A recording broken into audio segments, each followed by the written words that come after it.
Hello there, welcome to another episode of World of Tanks and Gainey Titan. And one of my last achievements in 2018 was to unlock and actually unlock all the packages in as well in the T-25AT Tier 7 American tank destroyer that comes on from the Jackson. Now, it's a long time since I played the Jackson, it's 3 or 4 years ago, and I remember the Jackson fondly. Actually, I thought I did better with the Jackson initially than I did with the Hellcat at the time. But I had similar levels of cruise, and I found the Jackson more versatile in some cases because the Jackson didn't rely on stealth as much. You could actually get away with bounce shots off the gun mount out of the Jackson in circumstances. Well, you won't do it with the Hellcat. The Hellcat is rather lightly armoured.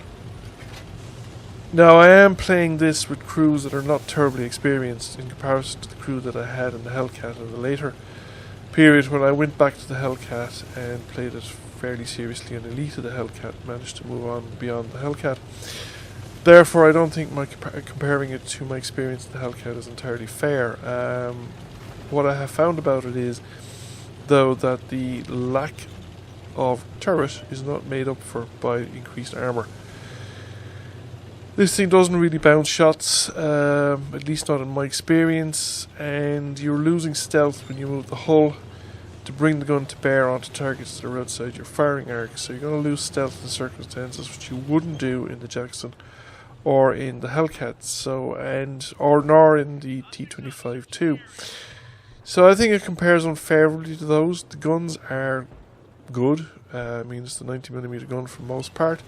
I found it a very easy tank to get through. Now, I did have the benefit of having quite a few experienced multipliers, plus the fact that because I have essentially unlocked every other tank in the American tech tree with the exception of the artillery, once I unlocked the first package, everything else was available.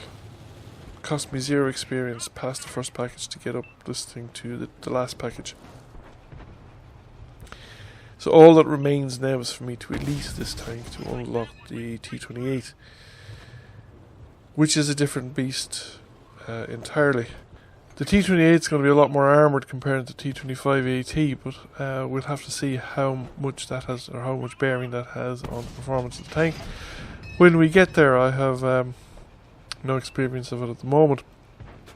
So this is a tank that you basically want to avoid being shot at in, and you want to keep the gun working as much as possible, but it is pretty effective at range. Again, I don't have any view range skills on the crew, so I can't comment on its ability to self-spot. It doesn't seem to be particularly exceptional, unlike, say, the Hellcat and the T-67. But it's a reasonably good tank destroyer, and as long as you can avoid getting into trading or work the tank at range and stuff like that, utilise the mobility of the tank, you can have a reasonably good time with it. It's got quite a good few hit points, so you can actually utilise the hit point pool later on in the game if you've managed to keep your hit points intact in the earlier part of the game. Mobility wise, reasonable enough. Traverse isn't actually that bad. You can see some instances later, but it does have the limitations of being a fixed gun turret. Now, just come to the conclusion really that I'm not a fan of turretless tank destroyers. I much prefer the flexibility the turret provides you with. It does have a decent enough firing arc, not as good as the British tanks, but better than the French, at least in my experience, or even the German fixed gun tank destroyers. It's also, of course, better armoured than the German ones, but I don't think it's sufficiently better armoured that the armour actually plays a real factor in the performance of the tank.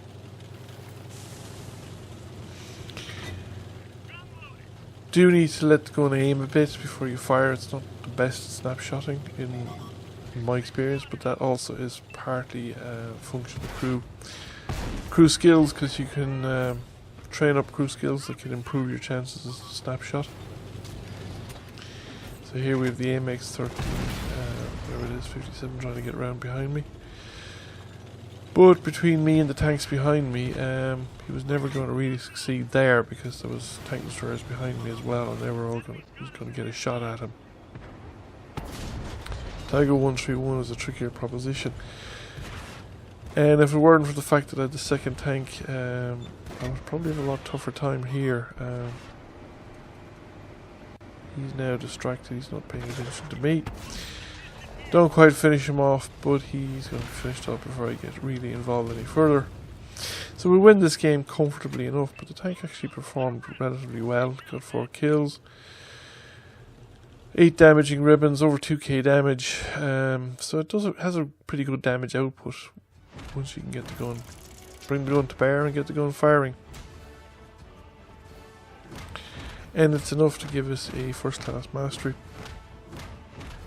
Overall, I don't see this gun or tank as a particularly painful tank to elite. I think it will be reasonable enough experience. It's not one of these ones where you're glad to have the grind over with. I think I'm going to have a good few fun games, but you will have very variable games because sometimes circumstances just won't favour the kind of play that this tank needs, and your team won't give you the support you need.